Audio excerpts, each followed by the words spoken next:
Hi guys! Welcome back to my vlog. Come with me as we visit our bukid together with my parents, as I'm so excited to show you our simple yet peaceful life here in the province.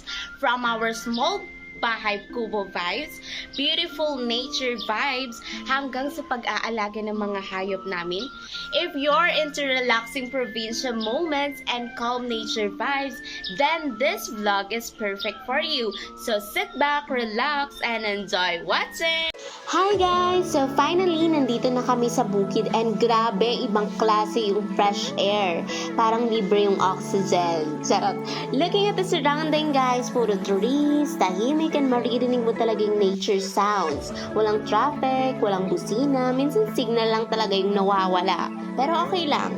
Honestly, this place felt so relaxing kaya dito kami madalas pumupunta kapag gusto naming mag-unwind and escape sa stress. Oh, simple lang yung buhay here pero super peaceful and nakaka-happy talaga yung probinsya vibes. So guys, house tour tayo. As you can see, simple lang talaga yung bahay namin dito sa bukid pero super comfy niya. Ito yung gilid ng bahay namin. Dito kami minsan tambay kapag hapon kasi presko yung hangin. Wala mang aircon pero nature na mismo yung electric fan namin dito. Tapos dito naman yung maliit na area kung saan kami nagpapahinga at nagkwekwentuhan. Simple life lang pero honestly ang peaceful talaga ng feeling dito. Hindi siya mansion guys ha, pero complete package na. Fresh air, magandang view at unlimited nature sounds. Dito kami nagpapahinga kapag gusto muna namin tumakas sa stress and responsibilities. Imagine waking up every morning with this kind of view guys. Instead na alarm clock, tilaok ng manok yung gigising sa'yo. Probinsya starter pack talaga. So, good morning guys! So, ngayon, maglilinis na tayo sa aming munting bahay!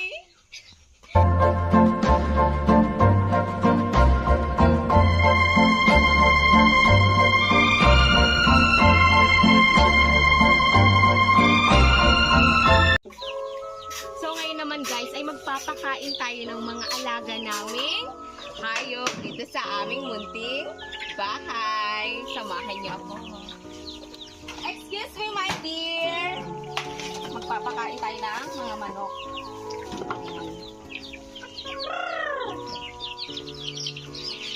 Yan sila yung mga alaga namin. Ay, gusto mo din? Oh. Kainin mo sila. Yay! Yan, kain na. Tama na siguro yan. Kasi kukunti lang naman siya. Now guys, time naman para asikasuhin yung mga alaga namin dito sa bukid. Hindi pala biro mag-alaga ng hayop ha, kailangan ng sipag, tiyaga, at minsan lakas ng loob kasi baka ikaw pa yung habulin ng aso. Pero honestly, ang saya nila alagaan kasi parang instant stress reliever din sila kasi pagod ka, kahit pagod ka, ganyan, matatawa ka talaga sa mga kakulitan nila. So, samahan nyo naman ako magdilig ng mga halaman. Ayan, dito tayo kukuha ng tubig namin kasi gawa to ng parents ko. Ayan, malinis ang tubig dito, napakalamig, and also safe na safe. What? Safe na safe. Ayan. Diligan natin yung mga tanim ng aking mama na sili. Pero di ko alam kung nasaan kasi hindi naman ako. Didilig na tayo. Mga sili pala tong tanim ng aking parents. Ayan. Wow! Mabuhay kayo!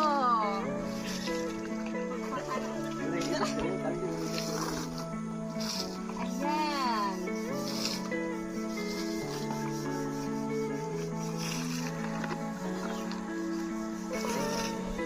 Sila talagang masipag mag-alaga nito kaya taga-assist lang muna ako today guys.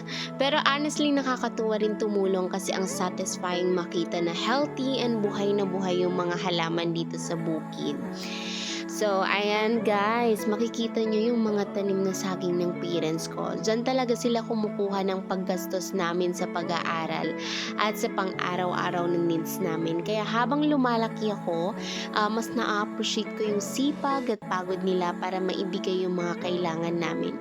Kaya hindi lang basta tanim ang mga yan para sa amin, kundi bunga rin ng sakripisyo at pagmamahal ng parents ko. So guys, may ipapakita ako sa inyo. Unique to. Kakaibang duyan talaga. Take siya te. Tignan nyo. And there's a place that I've dreamed of, where I can free my mind. I hear the sounds of the season and lose all sense of O time. diba, bongga. Since special yung atake natin today guys, nagkatay sila ng manok para sa lunch namin. Siyempre hindi pwedeng mawalan ng masarap na food kapag nasa bukid. Kaya ayun, sabay-sabay na kaming kumain. Ayan guys, dito na nagtatapos ang aking vlog. Sana may natutunan kayo sa simple life namin sa bukid, lalo na yung value ng family, sipag at pagiging grateful sa maliit na bagay. Thank you for watching. Bye!